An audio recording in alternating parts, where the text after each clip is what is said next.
Hi haters, I'm Mursha and I'm here to talk to you today about one of my favorite movies ever called 365 Days.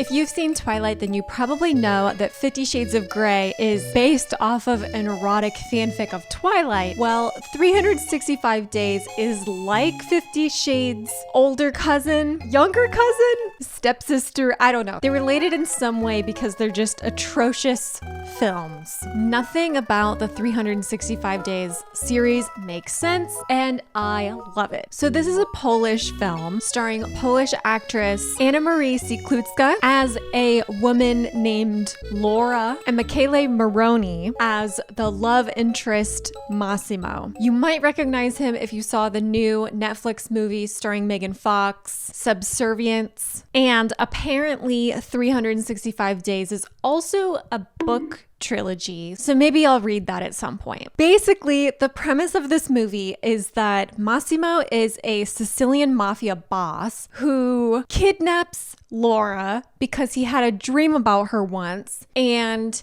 gives her 365 days to fall in love with him. But there's so much more to it than that, and every bit of it is so awful. Currently, like I said, there are the 3 books, and there are 3 Netflix movie adaptations, but we're left on a cliffhanger at the end of movie 3, so they better figure it out, okay? I'm sitting here waiting. So today we're gonna go through the first film, and I would say comment if you want me to do the other 2 in the trilogy, but girl, I'm gonna do them anyway, so comment something else and let's get into it. 365 Days opens with a drone shot of a singular building out by the coast next to a large body of water, and you might be thinking, okay Mursha, I don't really care, it's an intro scene, how does this pertain to the case? Just sit tight. On the roof of this building, we're introduced to a man and his dad who's telling him like, hey, maybe you should start taking things a little bit more seriously now. This business is going to be yours someday. Who knows how soon?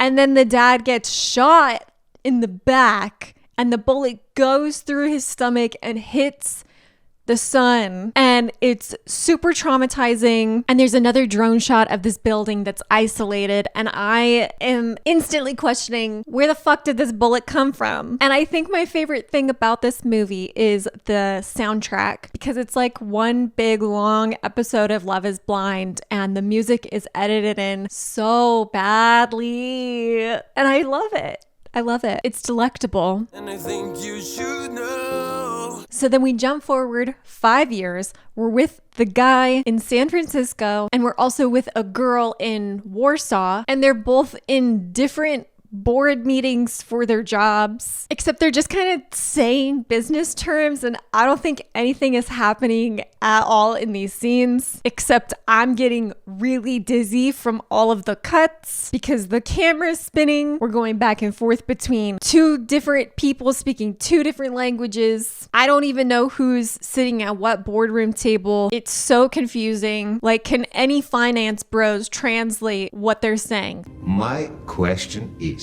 how the fuck did it happen? What are they doing? What are their jobs? But ultimately, I guess the woman is good at her job, and the man ends up firing everyone that was at his meeting.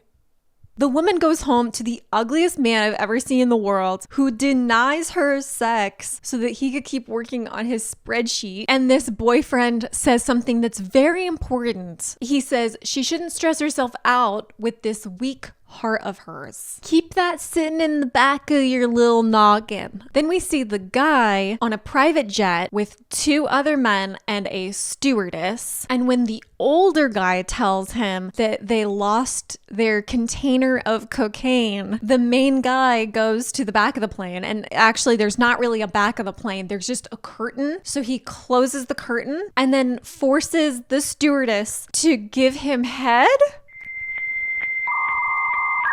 Like, I'm sorry, what? Meanwhile, the woman goes to her room, pulls out her vibrator because her bald ass boyfriend can only spread one kind of sheet. So they're like getting off at the same time, I guess. I don't know, man. So the woman is now with her boyfriend and another couple on like a double date trip for her birthday, where we find out that her name is Laura. And we're over 14 minutes into the movie, by the way. I still don't know what the other guy's name is. She gets up to go to the bathroom while they're having drinks, and this mysterious man appears behind her and says, "Are you lost, baby girl?" The next day, Laura's birthday, she says that her boyfriend Martin left her at the hotel and went to Mount Etna without her, even though they had plans to go together that day. And now she's super pissed at him. Strike 3, Martin. Number 1, you're bald. Number 2, you don't make her come. Number 3, you left her at a hotel on her birthday. Take notes, men. Laura then runs off into the town, wherever they are. No one knows where they are, honestly. I don't know where they are. It's later revealed that they're in Sicily, but like, I don't know where they are. She gets kidnapped. She wakes up in a house that she does not know. She leaves the room, finds this like living room, dining area with a giant picture of her face hanging in this room. And the mysterious man again appears behind her and says, "Are you lost, baby girl?" And then she faints. He tries to get her to suck on ice, but she refuses. Suck it yourself. And any health professionals in chat, do you suck on ice after you faint? He then tells her the story of how he saw a vision of Laura after his dad died that day 5 years ago, and that he's been searching for her ever since. And he says he has like this feeling inside of him that one day she'll stand in front of him and be his, which is literally insane. And Laura thinks so too, so he so graciously gives her 365 days to fall in love with him. As you do. To basically like convince her to not go back to her boyfriend, he gives her an envelope that has pictures of him sleeping with another woman. And now poor Laura has been kidnapped, drugged, and been cheated on. All the while, this man that she doesn't know is sexually assaulting her because he had a dream about her once. She tries to run away. He grabs her. She grabs his gun, points it at him. I cannot believe she didn't shoot him in this scene. But then the 2 other guys come into the room and pull him away. The older guy, whose name is Mario, finally calls out to our main protagonist, Massimo. And I just want to point out that we are 27 minutes into the movie. The first time I watched this, I was like, I cannot believe I have no idea who these people are that I'm watching. No idea. Massimo has business to attend to. He goes down to like this dungeon in his mansion where there's a man tied up who looks an awful lot like Andrew Tate and is also doing a lot of things that Andrew Tate allegedly has done, because apparently this man is involved in sex trafficking, which is very confusing to me because at the beginning of the movie, when they're on the roof, they're working out a deal with these men saying that they have to transport refugees that are only like 12 years old. So it's like, I don't know, that sounds a bit hypocritical to me, but it's also like really unclear if like they were really giving those refugees safe passage and then like this guy double crossed him to like sell them for a higher profit into sex trafficking or something like that. Like no one knows what's going on. I'm just trying to see if maybe I can make some sense of the story. Nothing makes sense. While Massimo and his gang are busy, Laura then decides to try to find the front gates and get the fuck out of here. But she ends up running into Massimo and his crew, who right when she sees them, they shoot the guy in the head, which I don't know how he got off of his rock, but she sees that she's with killers. She's with some bad men. And I think she faints here again. You can actually hear the thud of her falling to the ground. And then she wakes up in a room with Massimo staring at her in the chair next to the bed, and he's shirtless. Like, why is this man shirtless? He then refuses to give back her laptop or cell phone, and he tells her that she has to get ready to go shopping before they depart somewhere. He's not telling her where they're going, and she rightfully gets a little bit freaked out because he kidnapped her and now she's being transported somewhere else. That's scary. So she shoves him and then he tackles her onto the bed where she smacks him in the face. And then somewhere in there, she says that she's not a bag of potatoes. And I think that's really iconic. I'm not a bag of potatoes that you can transfer without my permission. There's a lot of weird audio edited into the cuts of them going shopping. It's atrocious and I love it. Okay. Love me now. Let me check inside you. Today I have some business to take care of. And while they're driving in the car, they pass by Mount Etna. And Laura has that look on her face like, wow, my shitty ex-boyfriend didn't even take me to Etna. But this man who kidnapped me is talking about it while we drive past it. You know, that classic look. And now there is a shopping montage of Laura spending Massimo's money. And at one of these shops, she's trying on lingerie. No idea why she's doing that. And Massimo forces his way into the dressing room and she taunts him by saying, "This is the last time you'll ever see it like this." And he grabs her by the face and says he can do whatever he wants. And then she does the thing that she did with the ice cube where she takes the lingerie and throws it at him and says, "See it on yourself." See it on yourself. Laura then runs away into this town in broad daylight, I might add, finds some police officers, tells them she's been kidnapped, but Massimo appears behind her once again. And can you guess what he says? Are you lost, baby girl?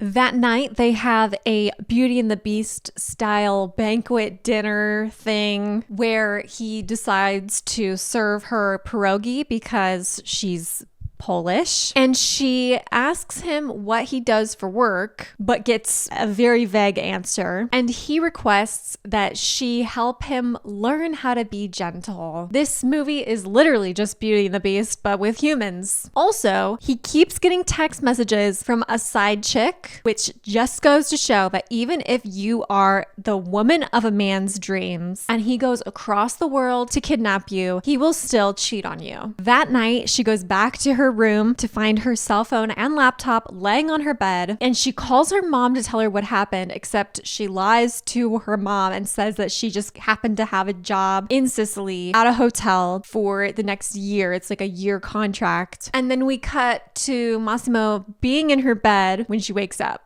Girl, what are you doing? All it took was the man who kidnapped you to give you back your cell phone so you could play Pokemon Sleep every time you faint. Then she gets into the shower, which is half the room, and there's 2 showers in this shower. So he gets in the other shower right next to her, and all she does is stare at his wang. And they have another weird scene here in the shower where he's super forceful, but nothing happens. They're just kind of like touching each other. And then she's like, "I don't want anything to do with you." And then they have to leave. So they force Laura to come. And I'm not joking when I say this. They actually are forcing her to get on this private jet. And they put like 20 seatbelts on her so she can't move. And then Massimo goes over by her, sniffs her, starts playing with her nipple, and then sticks his hand down her pants. First of all, what the fuck? Second of all, why does he keep doing weird shit in front of his team? They ended up going to Rome, and Laura now has a very weird scene where she's like eating ice cream sexily, and then she says that she's gonna go bathe in the fountain. They don't show that part, so I don't really know what happened, but then she's like all wet, so he's like, "Oh, I gotta take you back to the hotel." They get back to the hotel, and she goes over to his room in her bathrobe with nothing on underneath. And I just want to point out, in what world do you have a customized hotel room with a giant ass picture of you in your room? Is that what rich people are doing? She then teases him, but as he approaches her and demands that she take it, which I'm assuming means give him a job, she refuses. So then he doesn't let her leave the room and instead chains her up to the bed so that she can watch another woman with a very long ponytail give him a job instead. He finishes with that girl, goes over to Laura, says, "I'm gonna you so hard that they're gonna hear you scream in Warsaw." And I think she wants him to. I don't know. Then he just like lets her go. He unlocks the chains on the bed, and she goes back to her room because they have to go to a club in 2 hours. So she has to go get ready. And I don't know, man, the tension might be so different in the book, but right now I'm so confused between the characters and their motivations. Like, what do they want? What are they doing? I don't understand. She's like teasing him, and then she doesn't want it, and then he's mean, and then he's nice, and then I don't get it. It's portrayed terribly, but I love it. So Laura gets ready for the club, and I just gotta ask, does she remind you of anyone in particular? Yeah, she dresses up like the sex worker who just gave him a job. Massimo then gets pissed off that she looks like a whore, and Laura again taunts him by saying that her dress is so short that he could penetrate her without having to take the dress off. And he's like, yeah, one day you're gonna be mine and I'm gonna do whatever I want with you. And then she's like, in your dreams. And it's again just so confusing. I don't get it. Somebody make it make sense. Nothing makes sense, but I love it. She then leaves Massimo to go flirt with some random guy at the bar, and he goes down from their booth to try to find her and get her back up to the booth, but then he can't find her. He looks back up at that booth, and she's dancing on the pole with one of the other like mafia guys from another mafia, who is now mistaking her as one of the hired sex workers that are going around this private area serving them plates of cocaine. And Massimo gets so pissed off at this guy for thinking he can have his way with Laura, and he pulls not one but 2 guns on all of the people in their private area, which is crazy because he doesn't even point one of the guns at the guy in question. He's just pointing them at whoever he wants. Laura then wakes up on a yacht to Mario yelling at Massimo about how his actions could be leading them into like a gang war because of the people that he just pulled the guns on, which it turns out that he shot the guy's hands who was trying to touch Laura, then blames Laura for dressing like a whore. And she's like, that's the stupidest thing you've ever said to me. She walks away to the front of the boat, and he's chasing after her. He won't leave her alone. And this is so stupid because he's like, where are you going? And she's like 1 foot in front of him. Like, dude, you're on a yacht. Where is she gonna go? Just let her do her thing. But he doesn't. He's not cool like that. They get into a little tussle, and she falls overboard, and he jumps in after her. And when she wakes up, he says, I'm so grateful that you're alive, but at the same time I want to kill you. And she replies, You saved me. what is happening? For some reason, under the covers, she's only wearing a thong, and she finally agrees to give him a job. And then we get a 5-minute long sex montage of them fucking in every corner of the yacht. And the whole time I'm just wondering, where is Mario? That poor guy probably had to lock himself in the basement to get away from these freaks. And do you remember how her ex-boyfriend refused to have sex with her before because of her weak heart? Well, throw that out the window. I told you to keep that piece of knowledge in your noggin. Throw it away. It doesn't exist anymore. It's never brought up again in any movie after this. She can have sex as much as she wants. It's proven right here in these 5 minutes. Massimo then informs Laura that they have to stop fucking because they need to go to a ball that evening. So we get another montage of Laura playing dress up, finding the perfect dress for this occasion. When they get to the ball, Massimo asks Laura if she wants to dance, and she's so surprised that he's a changed man that will ask for what he wants instead of just demanding it. It then feels like an episode of Dancing with the Stars, which is where this movie really differs from 50 Shades and Twilight. And just when things are so perfect and happy and they're finally boning, the girl who has been texting Massimo this entire time, Anna, oh my god, isn't that weird that Anna is in 50 Shades? Anyway, that is his ex-girlfriend who he dumped the day that he saw Laura in Sicily, who is now threatening to kill Laura, and then they just leave the ball. Then there's a scene of them having like bathroom counter sex where Massimo lasts just under a minute, and he tells her that he's shipping her back to Poland, and before he leaves he tells her he loves her. So now she's all alone back in Warsaw, so she calls up her best friend. Her name is Olga. She's fucking crazy. She goes to her apartment, tells Olga everything, including the fact that Massimo is an alpha male who makes her feel like she's a little girl when she's with him, and he makes all of her sexual fantasies come true, which are crazy things things to say in the same sentence. And ultimately, she admits that she loves Massimo and she does not know what to do. The girls decide to go out, treat themselves, change it up a little bit. So there is, yes, yet again, another montage of them spending the day together. They go to the spa, they go shopping, they get their hair done. Laura cuts off her hair and dyes it blonde, and I hate this look on her. I don't think she looks good as blonde. But the girls go to this club where Olga then ditches Laura, and now Laura's alone. And somehow, some way, some reason, her ex is there. They argue about her disappearing, and he's like trying to get her back, but she doesn't want anything to do with him, but he follows her all the way to her like apartment doorstep, and he doesn't leave until he realizes that Massimo is waiting for her inside of the room. And when Martin finally leaves, she asks Massimo, Where have you been? Do you have any idea what I've been through? yeah, okay, Laura, having a spa day with your best friend is really a lot. Then they have sex against the window so Martin can see them on his walk of shame home. And Laura notices a bruise on Massimo's chest that prompts her to tell him that she doesn't need 365 days. She's already in love with him. Damn, if I got an I love you for every bruise I've had. I just bruise easily, that's all I'm saying.